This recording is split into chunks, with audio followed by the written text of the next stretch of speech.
I consult the moon value on my target chit, and I can place the marker on that space or any space within 2 spaces of that.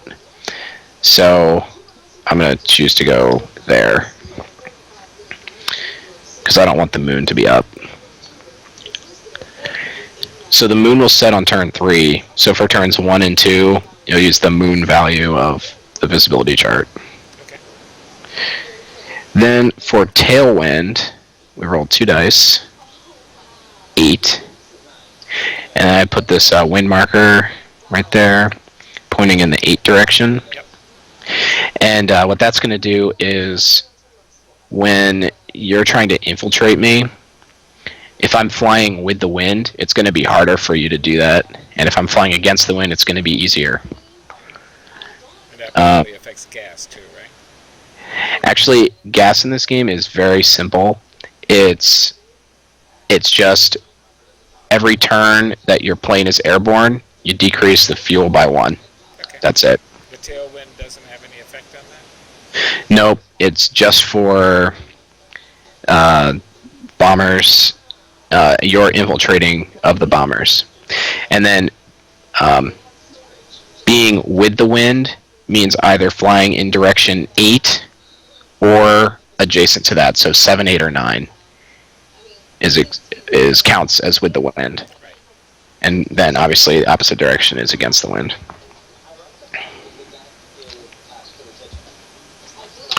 Okay, then once all that environmental stuff is set up, then I have to plot my raid. So in the physical game, you get like the piece of paper that has the board on it, and you draw out the path that the bombers are going to take from England to the target and back. So kind of like Night Fighter, once the game starts, the British don't really have that much control of what happens to their bombers. But you do get to plan out how you go at the beginning. Okay. And then the way that you get a little bit of control throughout the game is with your hand of cards that we're going to have. So in the Berlin scenario, I get 4 raids. 1 is the main force, and that must target the target chit that I pulled randomly. The main force is it's going to stretch across 3 hexes. So when we detect it, you're going to get a raid counter that's at its lead, and then trailing behind it 2 bomber stream markers. And so it's really big. And okay, so yeah, it has to target the main target. And then I have 3 mosquito raids. Each mosquito raid can do a couple things. It can either stay a mosquito raid, and I can choose any city on the map that I want it to target. But when it bombs that city, all I get is 1 victory point. We don't resolve any bombing on the city maps or do anything. It's just, this is a mosquito raid, flip the counter, get 1 point. But you can still shoot down some of its bombers and stuff. Or it can choose to be a gardening raid, which will lay mines along the coast of Germany. And that's what the blue mine symbols are. Those are targets for the gardening raids. And the number inside represents the points that the British player gets for choosing that as its target. So most of these that are really close are only 1 point. But then if you get up near Jutland, you get like 5 points. So that's pretty good. But you get that many points minus an error value that's going to be increased the more damage you take along the way.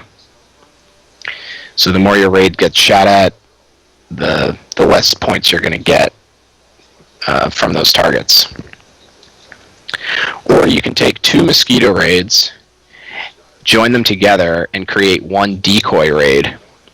And a decoy raid looks exactly like a main force. It has the 3 counters that it stretches across 3 hexes, but it has no target. It's not allowed to fly over any cities or flak hexes. All it can do is just fly around and land. But, when you detect it, you see it as a main force. So, it can distract you.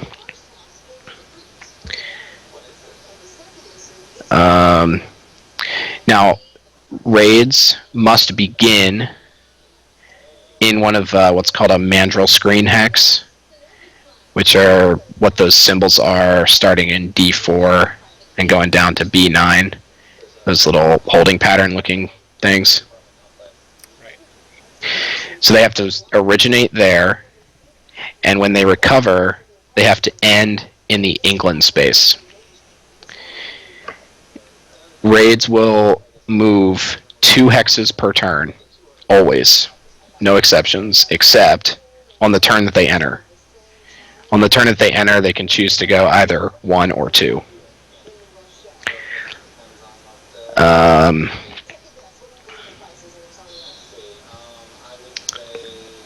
And it costs 1 point to enter and exit the map.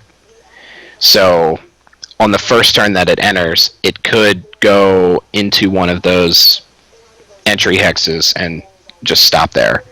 And then the next turn it'll move 2 spaces. Now when they move, they can only move in one of 2 ways. Either along a... this is actually easier if I just show it to you, because they really don't explain it very well in the rulebook. So you see that gray box there? Yes.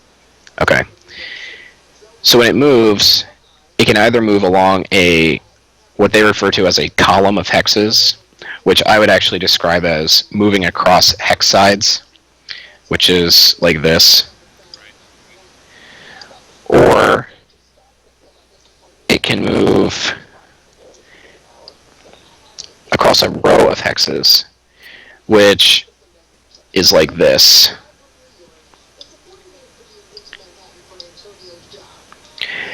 And so essentially it's moving from C7 to E7, but you have to choose whether it's going up or down. So I could also go like this, and that's going to be different. And then if I want to change direction, then I can go there on one turn, and then that on another turn, and then like that, and that's okay. But each time it changes direction like that is called a waypoint, and you can only have 3 waypoints on the way out and 3 on the way back. And each time it makes a turn, it's going to disrupt the raid, and you're going to do less damage at your target. Not really something you need to worry about, just so that you know about it. So the point there is that I can turn, but only to a point, and the more I turn, the less damage I'm going to do to my target. So once you see which way I'm going, most likely I'm not going to turn that much. Will I see that gray box, or is it hidden from me in the box? That's going to be hidden. So I'm going to hide the boxes and plot out the raid, and for all 4 raids, and then we start after that. There's a couple of rules for the raids. I can never plot 2 different raids. Sorry. I can never plot 2 different raids to end their movement in the same hex. The only exception to that is the mosquito raids can be assigned as escorts to the main force. And basically they're part of the main force up until they decide to split off. So I did this to Arnold, where I had 2 mosquito raids as escorts with the main force, and so for the longest time, he only saw 1 raid on the map, and then all of a sudden, they split off, and there were 3 raid counters. Nice. And the raids don't have to enter on turn 1.